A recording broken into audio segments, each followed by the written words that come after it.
A particle of mass m1 is moving with velocity v1 and another particle of m2 is moving with velocity v2. ठीक है, तो एक m1 v1 है और एक m2 v2।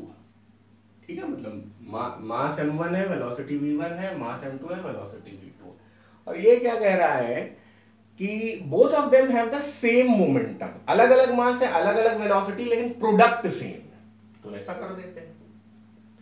अब इसके बाद ये भी कह रहा है कि काइनेटिक एनर्जी अलग अलग है, तो काइनेटिक एनर्जी E1 और E2 में आप रिलेशनशिप बताइए अगर m1 is greater than m2।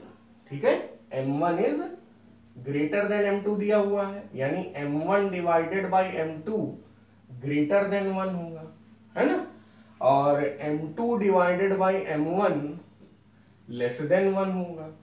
पता नहीं, इसकी जरूरत पड़ सकती है, इसकी जरूरत पड़ सकती है, हमें नहीं मालूम।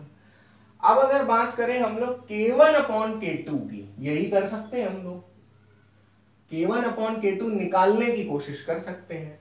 तो half m v1 square, half m2 m1 v2 v2 ऐसा, अरे स्क्वायर क्यों लगा रहे हैं, मैंने जानबूझ के v स्क्वायर को अलग अलग लिख दिया।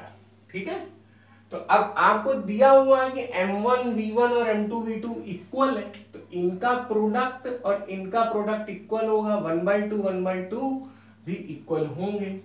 ठीक है, यहां से आप एक और एडजस्टमेंट कर सकते हैं कि भाई जो वहां हमें v1/v2 की जरूरत पड़ रही है, यहां m2/m1 आ जाएगा। ठीक है, ये भी सही है, ये भी कहना सही है, यानी कि हम लोगों ने ये एस्टेब्लिश कर लिया कि k1/k2 क्या है, v1/v2। ठीक है, और v1/v2 क्या है, m2/m1। ठीक है, इससे इसको 1 ले लेता हूं और यहां मैं लिख दे रहा हूं फ्रॉम 1, बिल्कुल स्कूल की तरह कर रहे हैं हम लोग।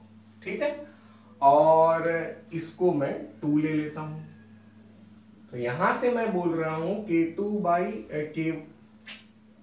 k1/k2 is equal to m2/m1 is less than 1। ये कहां से आ रहा है, फ्रॉम 2। ठीक है, और यहां से हम बोल सकते हैं k1 is less then k2। देखो ये, इसको छुपा लो, k1/k2 इज लेस देन 1, तो k2 इधर चला गया। एक तरीके से हम लोग ने निकाल लिया k1 is less then k2, यानी कि आपकी बुक आपका जो ये मॉड्यूल है k1 k2 ना लेकर E1 E2 ले रहा है, तो हम लोग क्या लिख सकते हैं, E1 is less then E2। E1 is less then E2, तो कौन सा ऑप्शन आया, ऑप्शन बी। समझ गए, आप शुरू से यहां पे E1 E2 ले सकते थे, तो आखिरी वाला स्टेप बच जाता। समझ गए।